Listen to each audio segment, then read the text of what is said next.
Good evening, everyone.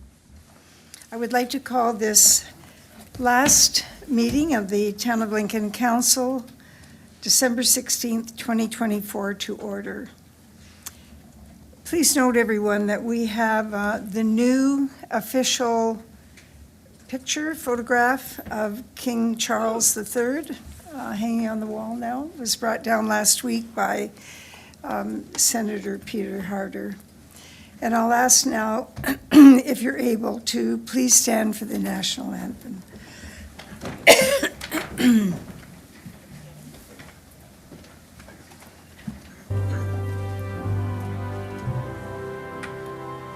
Oh, Canada, our home and native land, true patriot love in all of us command. Car ton bras s'est porté l'épée, il s'est porté la croix. Ton histoire est une épopée des plus brillants exploits. God keep our land glorious and free. Oh, Canada, we stand on guard for thee. Oh, Canada, we stand on guard for thee. Thank you. Please be seated.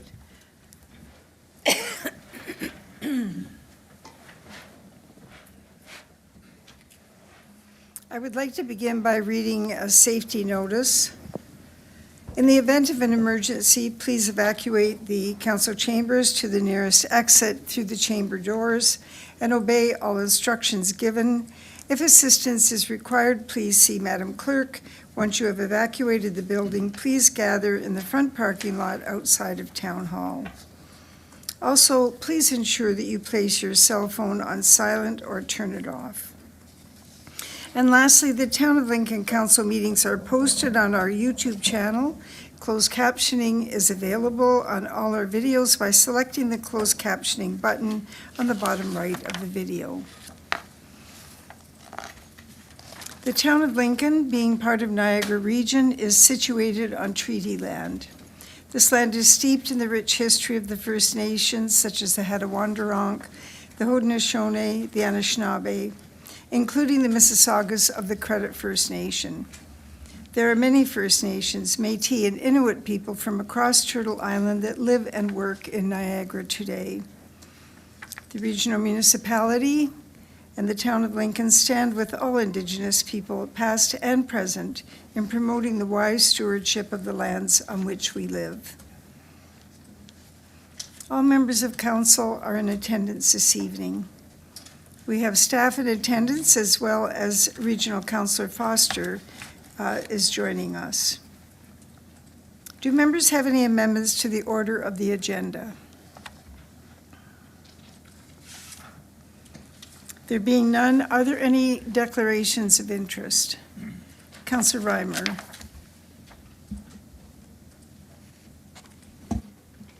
Good evening, Mayor Easton. Thank you. I'm declaring interest in item 17.7 this evening, bylaw 2024-91. The applicant is a customer of the company I work for. Thank you.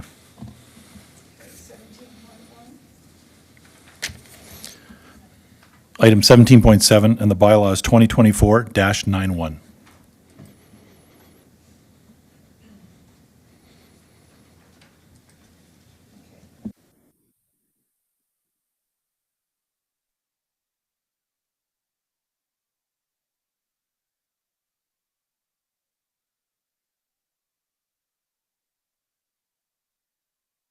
Please go ahead.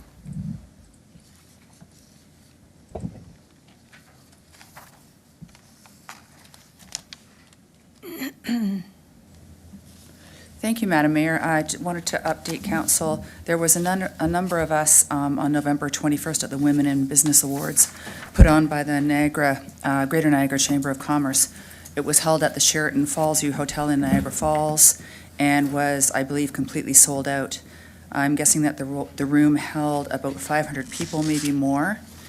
It was full of proud co-workers, mentors, and family members, and of course, we were there to support Brittany Basilewski, our Tourism Development Officer, who was nominated for an award for excellence in public sector. Somehow she wasn't the winner, but we're very proud of her, and we see big awards and rewards for her in her future.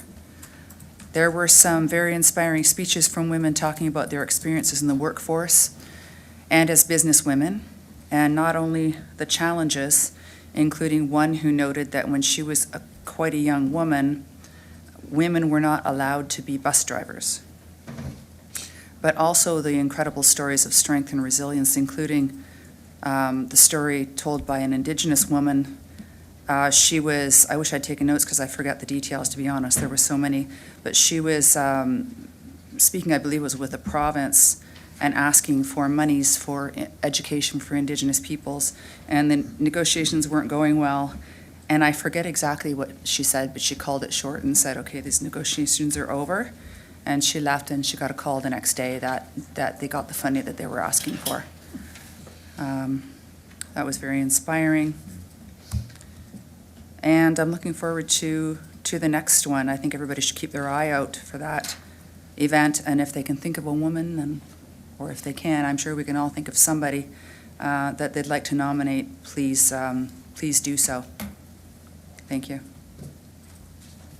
Very good. Thank you very much, Councillor. It was pretty inspiring, and we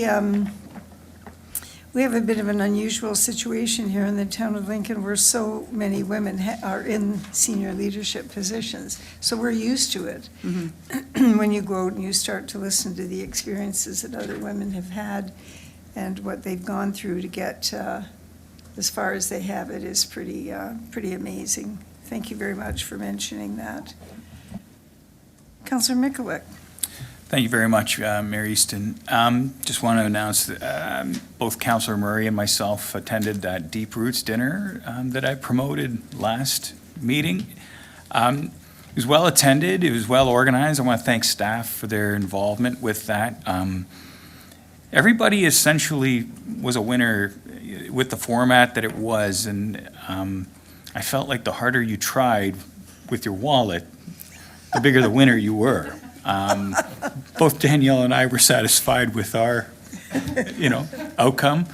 It was great having you there. I'm sure you'll mention this in your mayor's report as well, but I do want to extend thank you to all those that were involved with the organization. Also, Councillor Patrieva was there with his wife as well, and it was a good time. Thank you very much.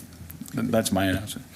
That's great. Thank you very much. No, I try not to repeat the items that have already been mentioned, but you're absolutely right. It was, well, we have to thank Andrea for this, for all the brilliant ideas. And when she's not assisting the CAO and the mayor, she does these things off the side of her desk. I don't know how much money was raised, but it goes to the endowment fund at the museum, and it was very well attended, very enthusiastic crowd, and good vibes in the room for sure. It was wonderful. Councillor Brunet, go ahead. Thank you, Madam Mayor. Speaking of raising money, a number of us from council as well as staff were present at the Debbie Eckert fundraiser at Vineland Growers, and I would be remiss if I didn't say that it was a huge success. Probably close to 600 people in attendance, raising $130,000 to go to Community Care of West Niagara. Just a wonderful, wonderful community involvement. Everyone came out, had a great time for a great cause. So this is the second annual. And, Vineland Growers just opens up their whole organization and with staff and with parking and embraced the whole community. So it was a great night. Thank you, Madam Mayor. Thank you very much. And it was a great time. And there were a lot of people, because it's Vineland Growers, there were a lot of people there from Pelham and Niagara-on-the-Lake, Niagara Falls. The farm community was certainly well represented. And I think they raised $130,000. You may have mentioned that. If you did, I'm sorry to repeat it. But it was really quite spectacular. Thank you very much.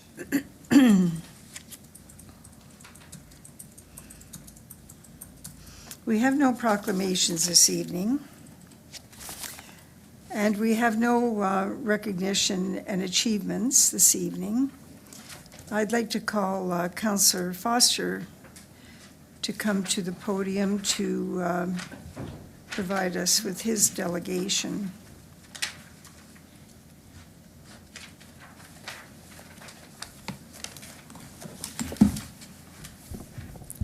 Good evening, Council. Just going back to the Deep Roots dinner, I had tickets, but I was at the region with budget. So, anyway, Sue really enjoyed it, if it's any consolation.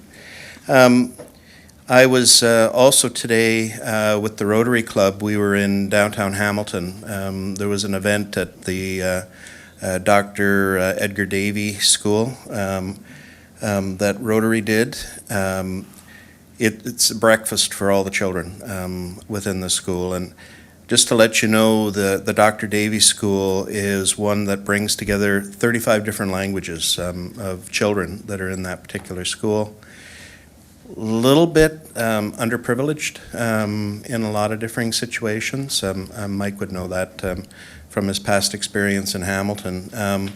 Anyway, it was a wonderful morning, and so I'm kind of in the Christmas spirit a little bit after going through that, because I know most of you know I'm normally not in the Christmas spirit. Speaking of Christmas, so my note to you was with regards to budget. We finished off our budget at the region. Is it a good news story? No. Is it a bad news story? Also no.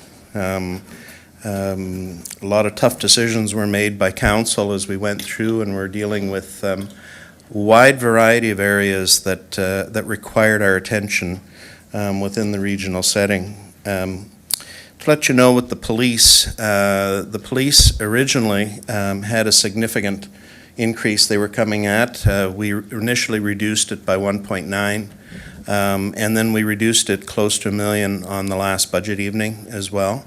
That came, the police chief himself had made some recommendations back in and through with that, so we were able to trim a little bit off in that area. So our numbers coming in at the region is 9.5%. And just a couple of things to talk about with that. And my note, by the way, is a little bit wrong. It was a hurry this afternoon. ABCs make up close to 50% of the entire budget that we deal with. So to think that one through a little bit, these are all completely outside of what it is that we have or what we're able to really deal with, okay? Police budgets come to us. We can either yay or nay the dollar figure. We have to give valid reasons if we give a nay that goes on with the budget figure in with the police. And the police have every right to basically ignore council and to go to an arbitration with the province when it's all said and done. It's never a good thing when you go to arbitration when it comes to money, so it's better to make the appropriate decisions as you're moving on. Anyway, ABCs take a big chunk out of the money that's coming into play with the region. And it's also fair to say that likely more than half of the 9.5% this year was made up of ABCs and what's coming into play with that. The Niagara Region departments, there was, I guess, good pencil sharpening, if you want to put it that way. They came in at 2.5%. Most of that was salary increases that were required, particularly on the union side of things. There were a number of new positions that have been put into place at the region. However, most of those are in long-term care, and so they come out of budget lines that are not affecting the levy itself. I gave an impassioned commentary on the last night on this, and it's interesting. Councillor Mikulik and I were talking earlier. This is not sustainable. where this is going. It's simply not. We're already looking at over 10% next year at Niagara Region. The following year after that, we're looking at 8.5%. Okay? It's not sustainable. It's not sustainable on the property tax. Councillor Reimer at one of our last meetings talked about, well, you know, you have views on where taxation and stuff like that should be going. There has to be a fundamental reappraisal of what's going on with property taxes and with how municipalities are being funded, because this simply is not sustainable. So I think, and Mayor Easton, I don't know if you agree or not with this, but at least at the tail end of our budget process, there was general agreement amongst the council members that we're diving in January. We're going to be taking a good look at this.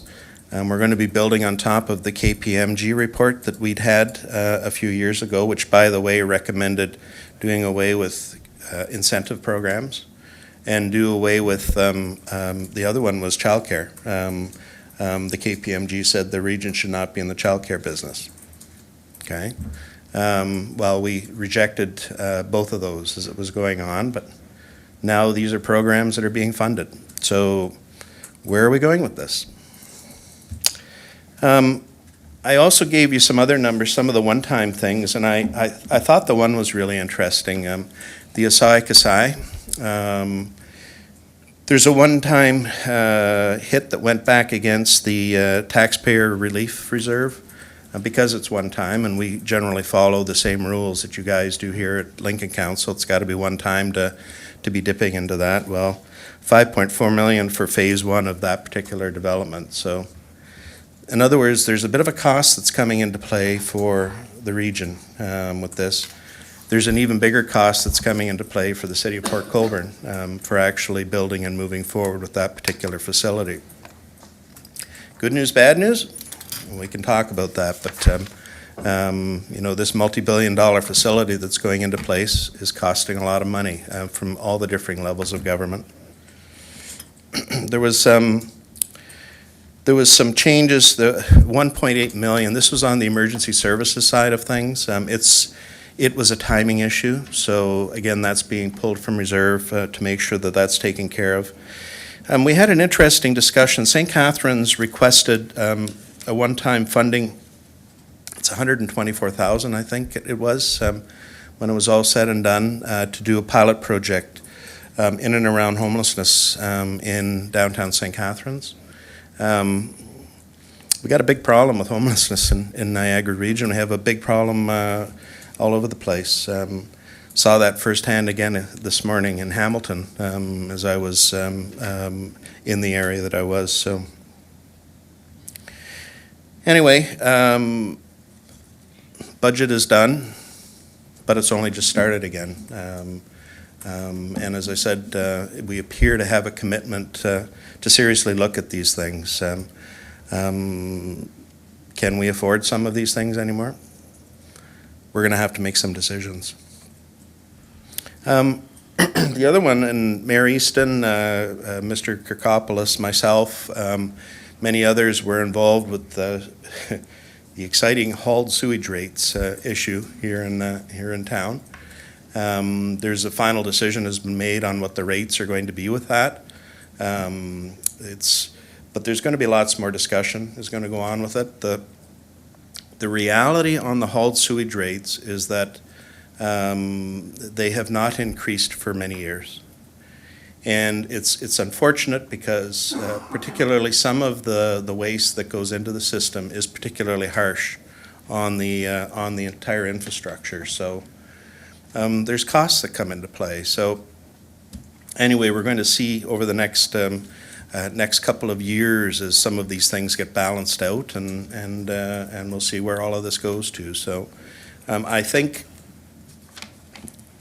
it's fair to say that nobody was overly thrilled with the final result. But then again, you know, I'm not getting my phone ringing off the hook with it either. So sometimes good enough is good enough when you're trying to make some of these changes as we're moving on. So.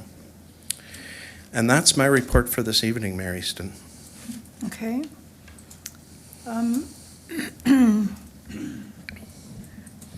Counselor Foster, I would add to the report that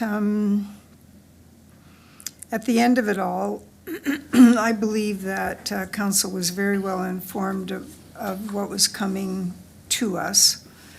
That started back in May, June. And if you attended the orientation meetings, which we have every year, then you can't walk away saying that you didn't understand what was going on, because it was very, very, very well laid out. Probably one of the best presentations. And this went on for weeks, and we were going sometimes twice a week just for budget. So there should be shouldn't be any surprises. But the reality that we are all, I think that there is complete agreement now that we cannot continue on the way we are. We just cannot fund municipalities in this way. And quite frankly, to remove childcare scares the living daylights out of me. We already have a two-tiered system. I can't imagine what parents would do that can't afford childcare. It probably means that someone else isn't going to work in the household. So that would be very worrisome. And I just want to add a little bit more to the long-term care piece. The policy change at the provincial level is that every resident will now receive 4 hours of direct care daily. So we're talking a very large bill when it comes to adding the hours, the staff for that. Even though they are fairly low-level paid staff, these are the people that do the direct care. And so, again, when I asked the question last Thursday night, what percentage is required, the answer that was given by the CAO was that it was 92%. And I believe that the chair mentioned after in a memo that he sent out that over 50% of the staff at the region work in those areas that are considered to be essential services.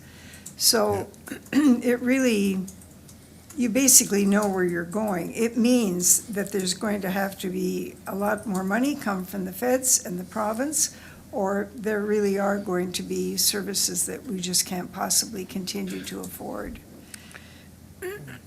So this is the first year that I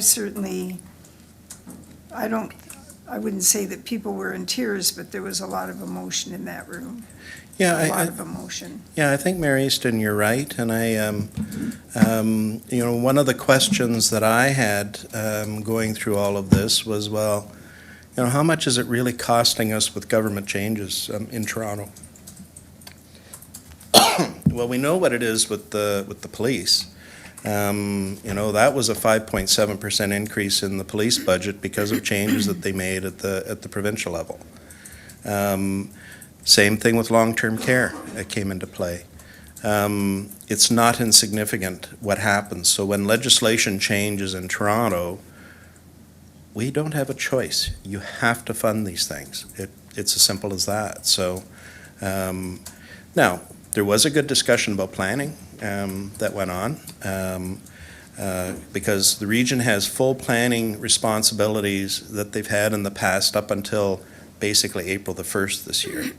And then there's changes that are coming into play. So again, there's more discussions going to be going on with the lower tier municipalities in the region as to how this whole thing is going to be looking into the future. So anyway, maybe we'll see some savings going into next year. I don't know. But again, legislation, has effect on these things. One of our counselors, it's sometimes funny, every once in a while you get some people trying to play a little bit of partisan politics. I know, you're not supposed to do it at the region, and certainly Mayor Easton and I don't do it, but, they started getting into carbon tax, and they started getting into, let's talk about the money that the province is giving us. Well, my commentary to that was, well, you mean paying for the programs that they're supposed to pay for? Yeah, we can talk about that if you want. So anyway, it's always a lot of fun going through budget, to say the least. So. Okay, thank you very much. Councillor Russell. Thank you, Madam Mayor. Through you to Councillor Foster. Again, always appreciate you coming in. The viability aspect struck me, because again, it's something that sure that we're concerned with here, and other municipalities around Niagara and throughout Ontario are following the same kind of wave. I'm just wondering if you, again, not to put you on the spot, but from your opinion, the outstanding infrastructure, obviously we have an infrastructure gap, as most places do, is the one at the region, like how would you characterize it? More replacement of existing infrastructure or to build for future development? What would you say the split is? I would say, for the most part, it's maintenance that's coming into play and replacement, okay? We had an excellent report was given to us at the region. Well, we'll talk about water and wastewater. I mean, we got plants that are close to 100 years old, if not older, okay? Well, there's some problems with that. I mean, they've worked really well, but boy, if something goes bang in the middle of the night with that thing, where are you going to find the parts? Where are you going to be going and doing it? You're going to be down for a while with these things. So there's a lot of infrastructure has to be replaced. I mean, we're talking billions that need to be spent in that area. As far as roads and those types of things go, roads, bridges, all that other type of stuff, we have a pretty good program, and it follows very close to what you guys are doing here in Lincoln as well. You know, they're prioritized and they move forward. But Mayor Easton and I like talking about this together, because every once in a while something happens and a curveball gets thrown at us, and suddenly, you know, one of our projects is on the back burner again while other things are going forward, right? I'll use the Niagara Falls Hospital, or the South, or what it called South Niagara Hospital. Montrose Road suddenly became the #1 infrastructure piece in and around the roadside of things. So there are things that come into play for sure with that. So just to sort of go one step further with where you're going, I think a little bit with your question, just remember that municipalities get about 9% of all taxation that come into play, okay? Like when it's all said and done. It's the federal and provincial governments that take in the lion's share of monies that are coming into play. And who has to do the infrastructure? Well, it's you guys on the other side of the table that are doing the vast majority of infrastructure, to say the least.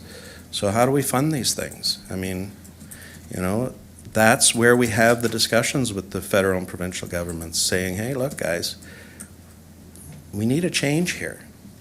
And so this has to be one of the things that we're consistently saying to the province, particularly the province, as we're getting into discussions with them. We got to be playing fair in the sandbox with this.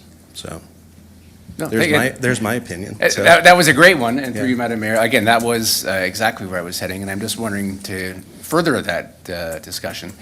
Through your work with AMO and at the region, would you say that all the other regions, and probably municipalities as well, are aligned in seeking additional funding from the upper levels of government? I would say all of them have the same problems. When we're at AMO, when we're dealing with the other regions, they're all having the same problems that we are. City of London has the same problems that we are. City of Windsor has the same problems that we are. The only one that seems to get around things is the City of Toronto, because basically they say, we're not going to pay for it, and the province hands them money. So anyway, maybe that's the way we have to start approaching this. I don't know. But the problems are consistent across the province, and those are part of the discussions that are going on at AMO. Okay. Thank you. Thank you, Madam Mayor. Yeah, that's that question certainly came up. Some of the examples aren't very pleasant. I think we had the big snowstorm last year, and there was that major freeze, and the complete sewer surges that were going on some of the communities. I mean, it was really incredible. You can't ignore those anymore. They must be reported. If you have a sewer surge, you've got waste going out into the lake, it must be reported. So there isn't any any of that business. And so it was described for us that some of the infrastructure that we're dealing with at the region is constructed of leather straps and wooden paddles. And it's not an exaggeration. And back to your point, Councillor Russell, it's, so is it my fault as a regional councillor? Yeah, it's partially my fault. I've been there 6 years now.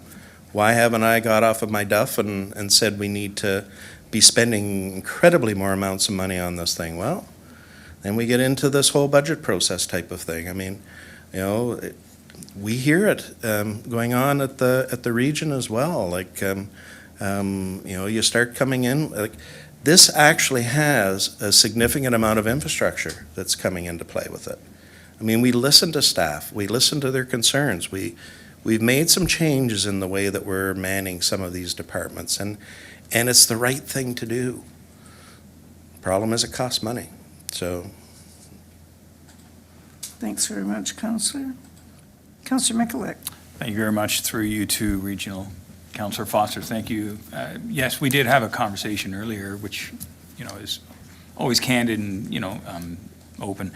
I just want to put myself in a regional chair or regional councillor position. Like, is there any discussion amongst the regional councillors about affordability or what's happening in other regions around them? We talk here in our council chamber about, you know, how do we compare to other municipalities with respect to affordability? How do we, were those discussions had, understanding that all regions, all municipalities are facing the same sorts of struggles, you know, with increased costs and all of that. But the concern I have is our competitiveness with respect to affordability, because once upon a time, Niagara homes priced lower, people from out of town were moving here, you know, our prices of our homes have come up. But what I'm hearing is, man, it's very affordable to move to Niagara, but what I'm discovering moving to Niagara is that it's quite expensive to stay in Niagara, as far as property tax and as far as other costs of living goes. Is there any concern about our competitiveness with respect to other regions, let's say? Well, it's more of a philosophical discussion, maybe a little bit with what you're asking.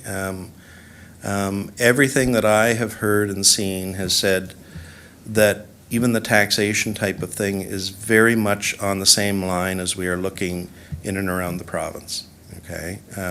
Go down to Durham Region sometime. They have significant taxation that's coming into play within their area.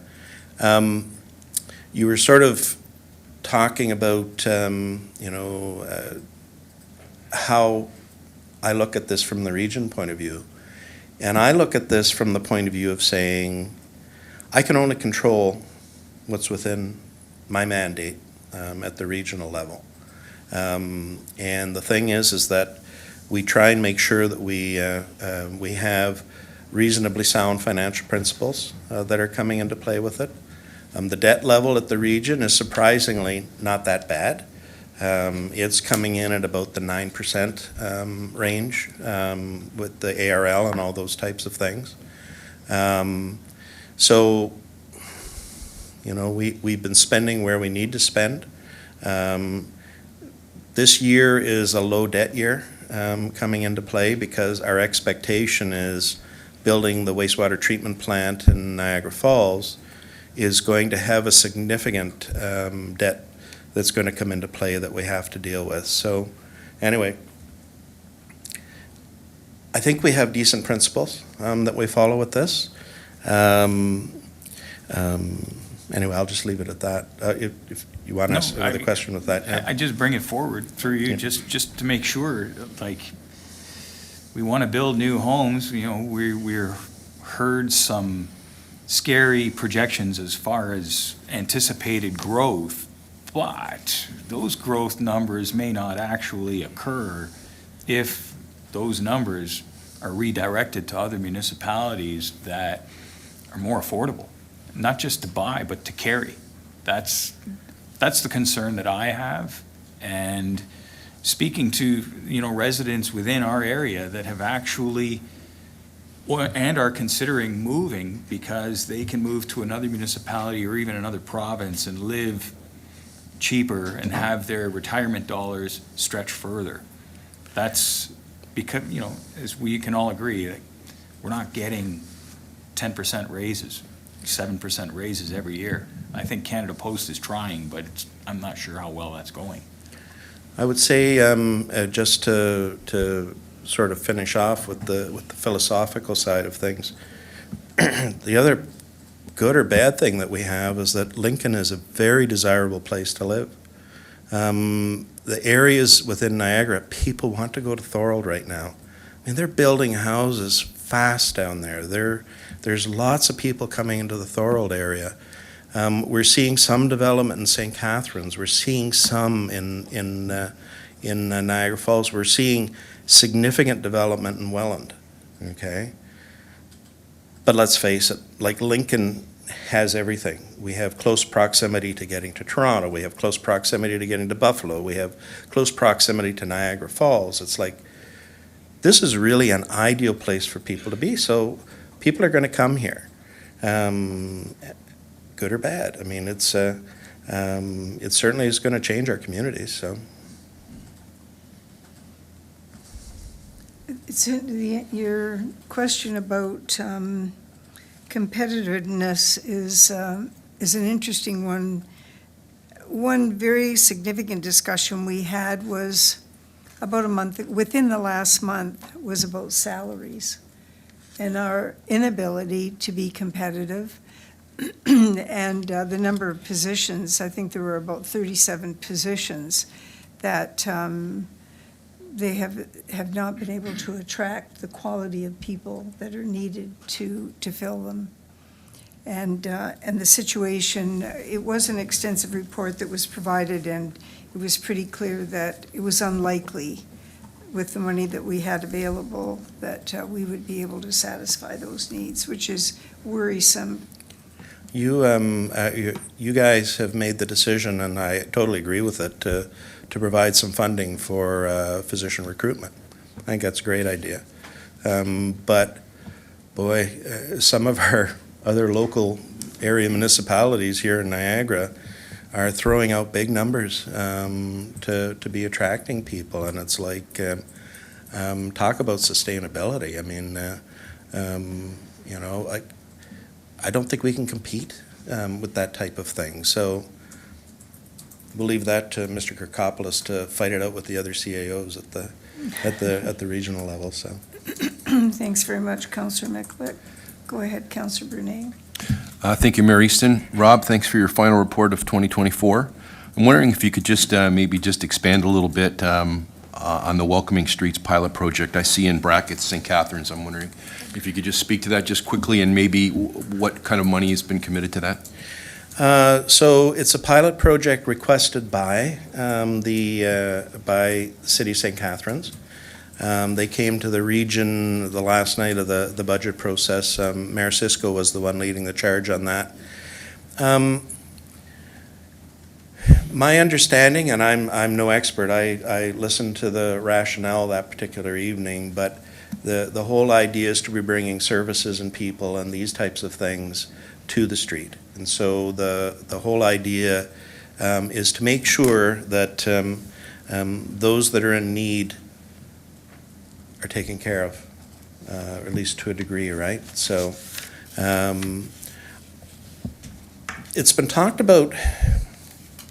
When was the first time we heard about this, Mary Easton? Like this particular program, we heard about a couple of years ago. They Some call it, community. they refer, you hear about it Yeah. through community services, and they refer to it as wraparound services. Yeah. It's a healthcare Yeah. terminology.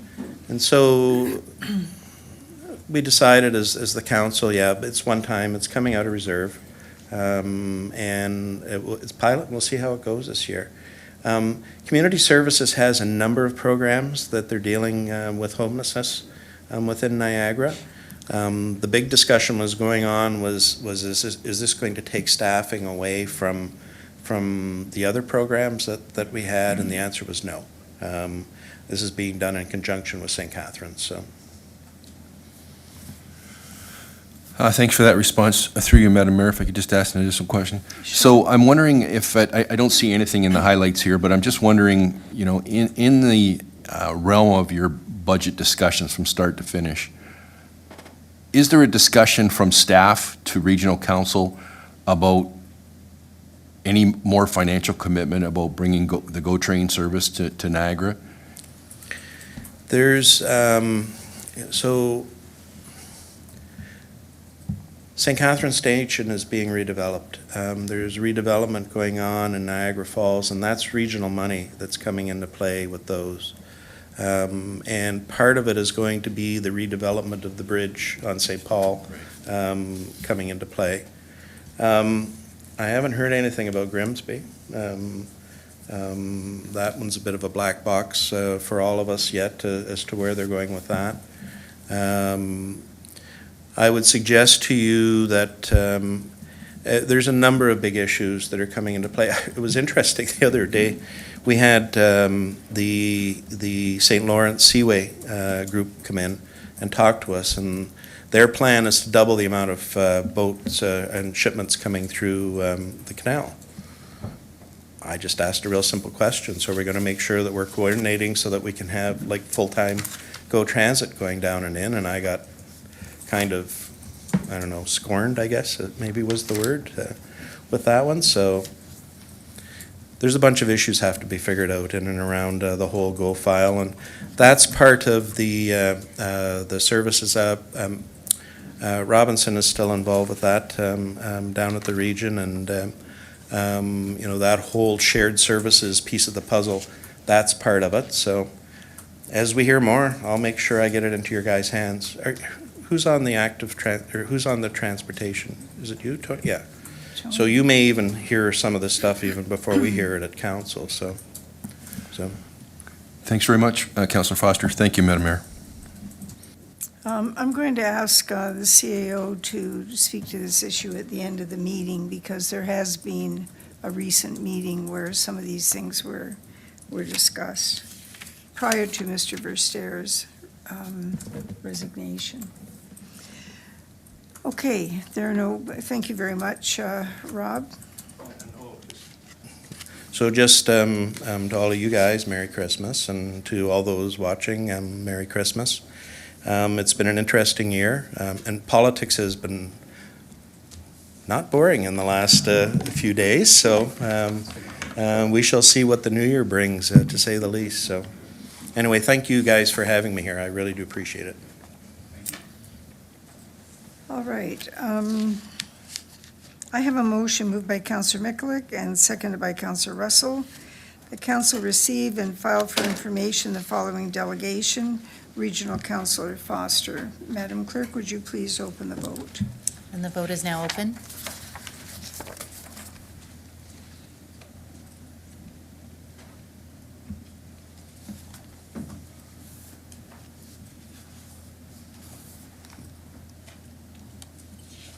Councillor Regima?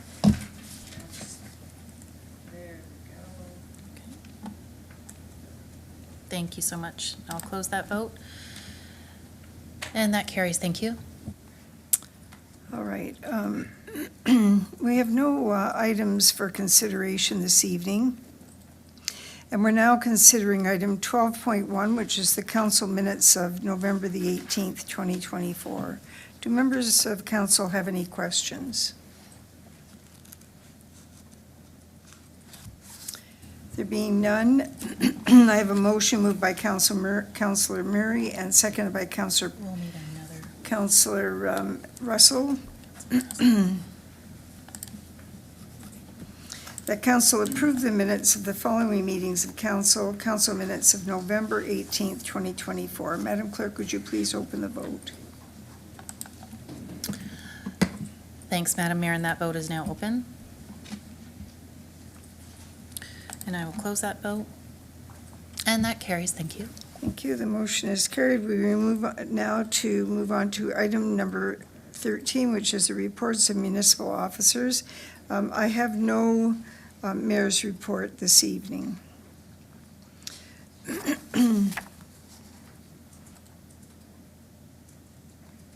We're now considering item 13.2, the 2025 budget to PSAB compliance report, FN 24-24. Do members have any questions?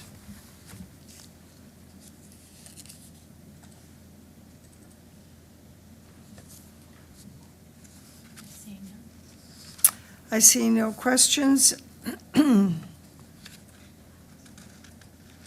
I have a motion moved by Councillor Russell, seconded by Councillor Reimer.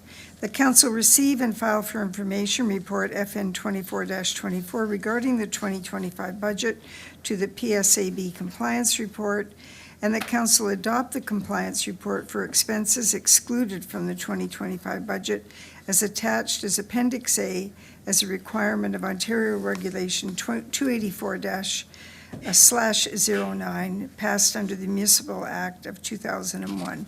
Madam Clerk, would you please open the vote? Thanks, Madam Mayor, and that vote is open.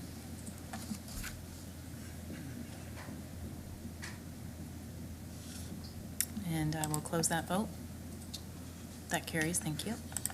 Thank you. The motion is carried.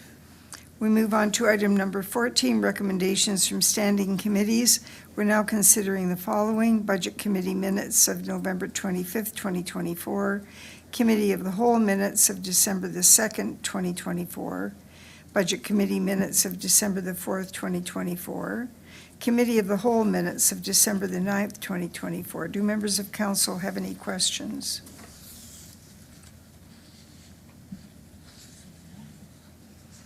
There being none, I have a motion moved by Councillor Brunet, seconded by Councillor Renchima, that council approve the following recommendations from standing committees: Budget Committee minutes of November 25th, 2024, Committee of the Whole minutes of December the 2nd, 2024, Budget Committee minutes of December the 4th, 2024, and Committee of the Whole minutes of December the 9th, 2024.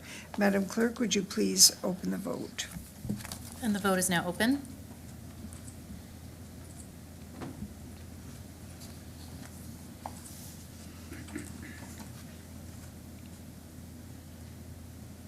Councillor Rajima? Sorry, I hit submit. Thank you so much. I will close that vote. And that carries. Thank you. The motion is carried. Item 14, notice of motion. We have none. Is there anyone that has a notice of motion that hasn't been declared? We move on to motion to consider confidential matters. We have none this evening. Item 17 is a motion to approve bylaws, and we have 8 bylaws for consideration today. We'll be considering bylaw 2024-91 separately due to the declared conflict by Councillor Reimer. Do members have any questions? I have a motion moved by Councillor Pachariva. I have a motion moved by Councillor Brunet, seconded by Councillor Murray, that leave be given to approve the following bylaw, 2024-91, a bylaw to authorize the execution of a site plan agreement between the Corporation of the Town of Lincoln, 1627360 Ontario Limited, together with any and all mortgagees that may be on title at the point of registration of the agreement. Madam Clerk, would you please open the vote? We have a question. Councillor Mikulik. Thank you very much, Mayor Easton. Through you to our planning staff, simple question, like back in the day when we were looking at this application, it was secondary use to the property. There was grapes that were to be grown on this property. I'm just curious if those grapes are being grown and how they're doing, as this bylaw that we're looking at is a secondary use to the property. Through you, Madam Mayor. Yeah, as a kind of a condition of approval, it was required that that particular property be planted with grapes. That has happened and under drainage installed, to my understanding. I don't know yet how they're doing. It takes a little bit of time for the vines to establish can take a few years. But I can tell you that for all intents and purposes and for what we envision heading into the site plan process, that the applicant did fulfill their obligations in that regard. Okay, perfect. I just wanted to confirm that it was being farmed as it was meant to be farmed. Thank you. Okay, thank you, Counselor.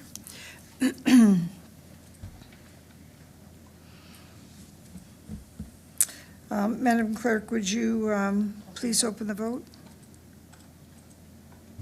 Thanks, Madam Mayor, and the vote is now open.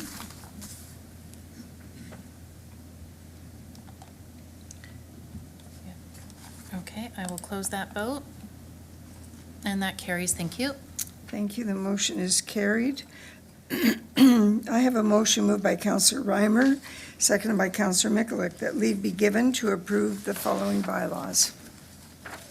2024-85, a bylaw to establish and regulate payment of various fees and charges within the town of Lincoln. 2024-86, a bylaw to provide for interim tax levies for the year 2025. 2024-87, a bylaw to amend zoning bylaw number 2022-50 as amended of the town of Lincoln, 2366158 Ontario, Inc., Kwai Zhang Ying Yi Su. 2024-88, a bylaw to adopt amendment number 18 to the official plan of the town of Lincoln. 2024-89, a bylaw to amend zoning bylaw number 2022-50 as amended of the town of Lincoln, 4933 Vic Court, Globalson GP Inc. 2024-90, a bylaw to authorize the execution of a subdivision agreement between the Corporation of the Town of Lincoln and Gavora Creek GP Inc. and Gavora Creek Limited Partnership together with any and all mortgagees that may be on title at the point of registration of the agreement, Gavora Creek Landing. Bylaw 2024-92, a bylaw to amend bylaw 2022-04, being a bylaw to provide for the rules of order of council and its committees procedural bylaw. Madam Clerk, please open the vote. Thanks, Madam Mayor, and the vote is now open.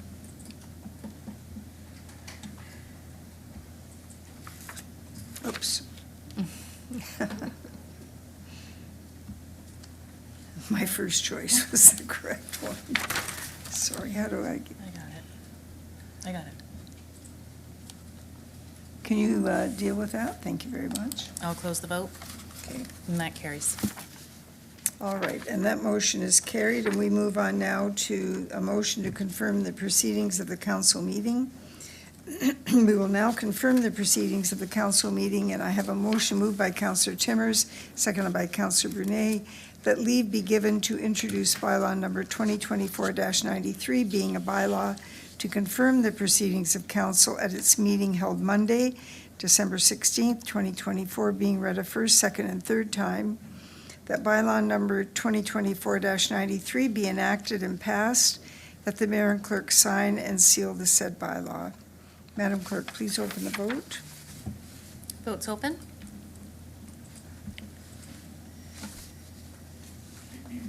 Close that vote. Carries. All right, that motion is carried. Before we motion to adjourn the meeting, do members have any comments? It is the last meeting of the year. I guess before we do that, one of the things that I should update on is that we did have regrets from Councilor Pachariva. Thank you. You have Councilor Brunet. Councilor Brunet. Thank you, Madam Mayor. Just very quickly, I wanted to send a shout out to the Regional Public Works Department and Councillor Foster.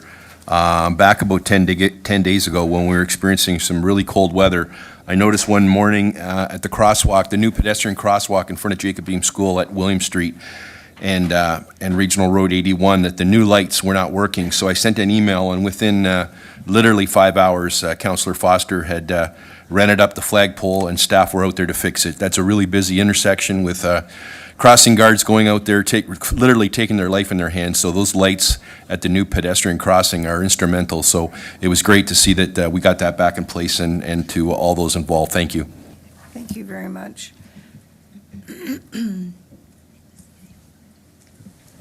We're going to, I did ask the CAO if you would provide us with an update on the GO process. Through you, Madam Mayor. So just a little bit on GO, the working group that consists of the 4 CAOs in the identified stations, as well as the 4 mayors and regional staff, has begun meeting again. That includes Grimsby, St. Catharines, Niagara Falls, and ourselves. Our conversation is really, and I think the mayor referenced CEO Phil Verster at Metrolinx recently announcing his resignation, and I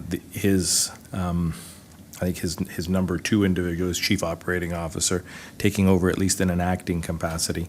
Our goal right now, or at least the work that we're doing, really is around showcasing to GO that we have the ridership and interest. And that's both, I would say, from a tourism perspective, which really hasn't necessarily been a huge focus for GO, as well as conventional transit. And so trying to demonstrate those new tourism opportunities and how they emerge, working with our local tourism industry, and how we can be more of a critical partner in doing so, I think is a key part of that. We will be working with a lobbying firm. The region's engaged a lobbying firm to start lobbying the provincial government. Definitely some of the motions that have been forward are very specific around all-day two-way GO service. I know I've said to you on a number of occasions, all-day two-way GO service is one of those things that we're going to have to continue to advocate for some time. It isn't one of those things that happens immediately. I think I've referenced for our council in my time in Hamilton that all-day two-way GO service was something that I think I started my career advocating for in Hamilton, left Hamilton, and it's only finally now, 20-some years later, that Hamilton has all-day two-way GO service. So it is something every municipality wants, and when I say all-day two-way GO, that's really those frequent intervals throughout the day going in both directions that is key. Obviously, the province is working on electrification, which speeds up how quickly the trains move, and that'll be important. Right now, getting from Niagara Falls at the most, at one terminus to Union Station really does take a considerable amount of time. You're looking at close to 2 hours, and the frequency of the trains and the times aren't as convenient as most people would like. So a lot of work still to do. We still have our local owner who remains committed with their plan, and they've been collaborating with the region and Metrolinx.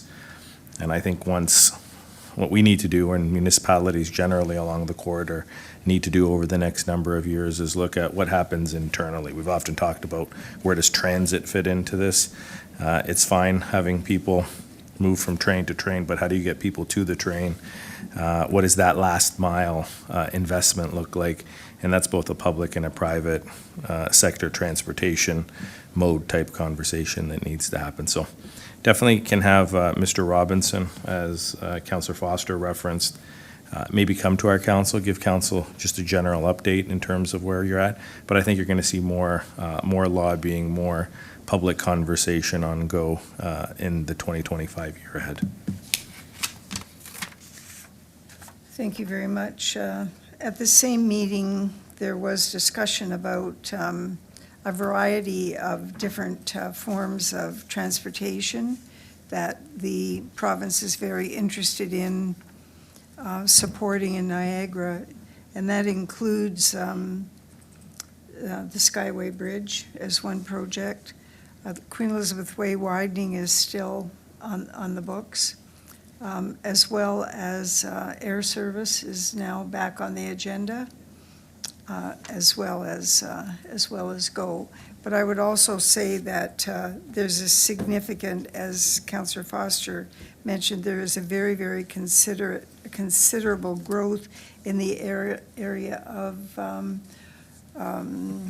water, the movement of using the canals and the Great Lakes to move goods and the goods in particular. And that is really growing significantly, and there's a huge lobby out there as well. So we'll start to see more discussion about those. So, not dead, but by any stretch. But we're certainly asking questions about why the province hasn't moved forward when the numbers are so favorable for Niagara to be chosen. Was two or three times back. Not Counselor, but Director Paul Deanne has a comment he'd like to make. Yes, thank you, Madam Mayor. And just to dovetail on Councillor Rinchema's comments previously about Brittany Bazlewski. So, as the councillor had mentioned, Ms. Bazlewski was nominated as a finalist for the GNCC's Women in Business Award under the Public Sector Award category. So Brittany was selected for the great work that she's been doing on the tourism development initiatives, helping move our tourism sector forward. So in the few short years that she has been with us, she's been able to propel our destination forward, creating an environment for economic growth and job creation by supporting our tourism sector here. So I just wanted to add my voice and congratulate Brittany on the good work that she's been doing. And while the award was nominated to awarded to somebody else, nonetheless, the recognition that Brittany did receive at the event was a huge accomplishment. So thank you, Madam Mayor. Thank you very much. I would also add a couple of things. The CAO reminded us a couple of days ago of his 9th year anniversary, which was last Saturday. And there's certainly been a great deal of work, a lot of project work that's been accomplished in those 9 years. And I want to thank CAO Kirkopoulos for his ongoing support of the community. And also, I want to acknowledge an award that was given to CAO Kirkopoulos. I don't want to be only giving you half of the story. We were both awarded King Charles III award, and it certainly was a very, it was quite a surprise and quite an honor to be recognized. Senator Harder came down. He had a number of awards that he was given. Actually, some people traveled quite a distance to come so that they could receive their medal from him. And we were very fortunate to be two of those people. So thank you very much to whoever nominated us, and also congratulations, Mr. Kirkopoulos. It was well deserved. All right, moving on. Item 20 is the motion to adjourn, and I have a motion moved by Councillor Njema, seconded by Councillor Pachuriva, that the council meeting on December 16th, 2024 be adjourned at 19:05 hours. Thanks, and Madam Mayor, I'll have that seconded by Councillor Russell as Councillor Pachuriva is absent. Oh, yes. So I will put that up on the screen and open the vote.